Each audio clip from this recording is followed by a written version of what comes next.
What is up, ladies and gentlemen, Manny here. Time for the analysis of what is widely regarded as the first 8A of Austria, Zeitgeist, first ascended by Thomas Horvath back in 1984, at a time when worldwide sport climbing max grade was around 8B.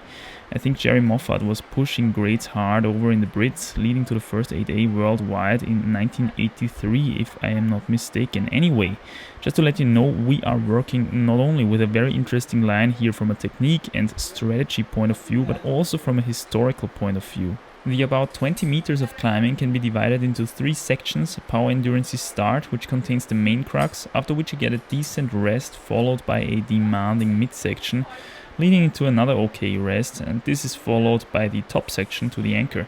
It is worth noting that although the bottom part contains the hardest single moves in my opinion, especially the mid but also the top section both bear falling potential, so you gotta stay composed till the end, which is something that is rather rare on this kind of limestone, which is usually very bouldery and cruxy, and this gives the route its endurancy and also just really generally beautiful character. Also worth mentioning is that the route is in the meantime significantly greased up, if you want to call it like that, because there has been many fine warriors climbing this thing, wanting to get an ascent of this thing, understandably so I'm quite careful here on my way to the first clip, which I'm doing from this tiny pinch with the right, Gaston with left hand, better hold with right hand, and now you already have to step really high, being careful not to slip off that greasy footholds, undercling with the left hand. After some stepping up, big move onto this kind of rail up there, which looks a lot better than it is. The right hand is quite okay, left hand is a small but in-cut crimp, and this actually allows you to get the second clip in here, as you can see. Now it's getting pretty interesting. Tiny white spot up there is a kind of side pull undercling almost pinch for the left hand, and this actually allows you to get your right heel hook onto that rail from before. Now this is my personal beta, I want to point that out. I think this is not the most common beta. Taller people usually do it differently, I think. But once I got this heel hook in for my right foot, I'm actually able to release the right hand from the rail again, grab a tiny intermediate, and once I can kind of pull these two side pulls together, I'm able to release the right heel hook again and step this rail from before, and only then I'm actually able to release the left foot as well, stepping high up, and now I can actually reach a kind of okay side pull sloper, which allows you to, after some stepping, get the next clip in from a nice drop knee standpoint here, as you can see.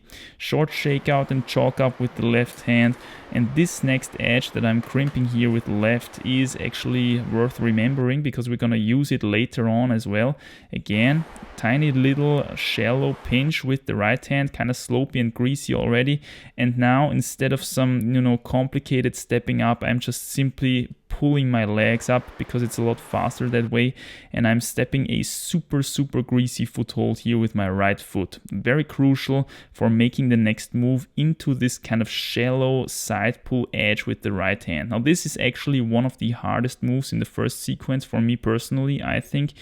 The trick is here to actually sort this right side pull edge here in perfectly, which is super hard because, as you can imagine, you still have very little mechanical support for this move as your feet are quite central still below you. So you essentially have to lock off that edge that you have with the left hand completely to be able to sort your fingers in fully. Once you got it, you gotta immediately do some stepping to get the mechanical support you're still lacking. Intermediate with the left hand, stepping with the left foot, super tiny foothold, but very necessary for me to stick the next very big move to the left to this shallow kind of pinch here. This, as you can see, spans me up very well from my right foot to my left hand, so this is kind of a limit move for me. And now I can actually step the edge that I crimped down with the left hand beforehand, which I told you should remember. And this is a very beautiful solution here, frogging my way up into this jog there.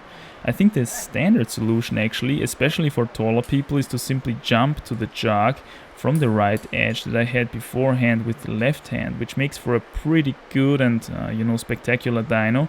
But for shorter people like me, it's definitely the easier solution, I think, to simply grab the pinch on the left side and grab the jog with the right hand. So here we're getting a pretty decent rest. This jug up there is, although it's not big, but it's very deep, so you can dig your fingers in well here, and the feet that you have are quite decent as well. So it's slightly overhanging here. You cannot get your upper body, I would say, rested completely, but if you apply proper resting strategy here, and I've talked about this in detail in another video, I think it's called stepping up your resting game, or how to climb endurance problems, or something like that. As you can see, I'm always looking down at my shaking arm, which is one very advisable strategy when it comes to shaking pump away. Essentially, we did quite a couple of moves already. As you can see here on the left view, it looks like we're almost halfway through the root already, but actually the top part is cut off here from the frame, because it's actually going up quite a bit after as well. So we're not still quite in the middle of the root. What comes at us now is the midsection, and this one contains a couple of very interesting Gaston moves, so that's gonna be also quite interesting from a technique point of view. And these holes are again very, very small, so you really gotta stay contained here. You gotta carry this through to the end, and that's why I'm resting quite longly here before I decide to go on. As you can see, now the time has come. Left hand side pull there, nice kind of mix between drop knee and Gaston into this right Gaston here, and then pretty much locking this one off into the next Gaston with the left hand. And this is actually a small little slot for 3 fingers. I mean, already I had trouble to get my fingers in here, and slots and pockets are usually my strength because I have quite thin and short fingers, so I can get usually most of these pockets out, but this one is actually pretty bad. So stepping here with the right foot, trying to lock this off. As you can see, always trying to shake in between the moves to be able to reduce the pump a bit. And this was the critical move here of the midsection, which is this kind of lock off from the left Gaston into this vertical slot pocket, which is really bad actually, but for me quite okay personally. Right foot up onto a tiny foothold, left foot up as well, and then allowing for a short shakeout with the left hand. It's very crucial that you not clip the next draw from there already, because you still gotta make this big move to this edge here, which you have to lock off from the pocket quite well, and only now you can actually get the next clip in, otherwise you would pump out from the right hand. Now, as you can see, always thin and greasy footholds all the way. So here I'm having a pretty good side slot for my right hand already, allowing me to make another big span with the left hand up to this rail, which is kind of slopey. And now it's getting better and better, going more to the left, towards the left, where the next resting jug is, so to say. So this is the second rest of the route after the midsection. Still quite demanding, I have to say. If you're not careful on these Gastons and with your footholds especially, you can absolutely pump out there as well. And now, the second rest is upon us. Again, same strategy as before. We're looking down at the shaking hand all the time, trying to relax as much as possible. As you can see, I can get kind of a flag in here when I'm grabbing with the right hand, which allows me also to shake the feet, which is quite useful here on this route, because you always have to step these very small, very greasy, and very actively to step footholds, So flagging again, left hand shaking. As you can see here, although slightly overhanging, the footholds are quite okay, quite decent. The handholds are quite okay and quite decent as well. So it allows for a pretty good shakeout here, and now you have to concentrate again for the top out, which is still able to give you a pretty nasty heartbreaker if you're not careful. Big span to the right into a Gaston, kind of a cross step here, beautiful dancing on the wall I think there. This one you can actually match, it's quite big, so now it becomes actually a side pull for the left hand. And now you get kind of a not so good edge with a pretty high foothold, which you have to match again. So as you can see, the route kind of traverses here a lot to the right. And if you're not careful, you kind of pump out on this clip, for example. Now, clipping this clip was strategically speaking actually a mistake. It would be a lot better to climb a few more meters and clip later, or even skip that clip if you wanted to have maximum sanding chances, because these next moves here are actually all not that easy. As you can see, I'm hesitating here a little bit, trying to find my footholds in time, which luckily I'm able to do, always shaking in between those moves to be able to reduce the pump a little bit. And as you can see, kind of cross-stepping here my way through this traverse, and I think now I've got a pretty good edge with the right hand, and you're getting kinda on the right side of this slab here, where it becomes kind of vertical, you know. Here you can really stand on your feet and take off a lot of weight from your hands. This allows you to shake even on these really not so amazing handholds. Yeah. So now kind of a last shakeout before the last few meters come. And yeah, I was kind of happy that I sent it on my first comeback session outdoors, basically, or almost first comeback session outdoors. I think it was the second comeback session outdoors.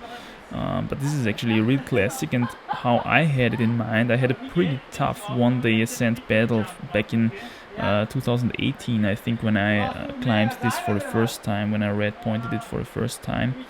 And so it was kind of questionable for me if I would be able to do it again in one session now after 3 months of rest, essentially. But it worked out quite well, I must say. So yeah, I'm shaking my way here through this slab up there. Couple of really tiny holds to crank down still. But if you stay composed and if you stand on the right footholds here, there's not really a lot of room for mistakes, I would say. So yeah, I'm managing here to fiddle myself through this kind of section on my way to the anchor. And what I did at the anchor was I did not clip. I wanted to do a victory jump, which is very doable on this route because you're much in the air. You can, it's slightly overhanging all the way. There's a lot of room for dynamic belaying, and there's actually a lot of scary distances between the bolts, a lot of runouts, so you can actually get some really big falls there. And what I simply did was I did not clip the anchor. I only clipped the second to last quick draw, and then my belayer gave me a really dynamic catch, and yeah, that led to a pretty decent victory jump, I would say. I think that's about 15 meters or something that I came down here. Yeah, it was a nice finish of this route, I would say. Just an amazing line, so many details, so many technical, there's so many options really, and so many possibilities actually to shine from a technical point of view, that you can either climb this with a lot of brute force and you'll probably be able to sand it anyway, but you can also climb it very technically and thereby get the grade that it really deserves, which is 8A, I think, although it's already super greased up. Leave a like, drop a comment, that's always appreciated, and I will see you soon in the next one, my friends. Bye!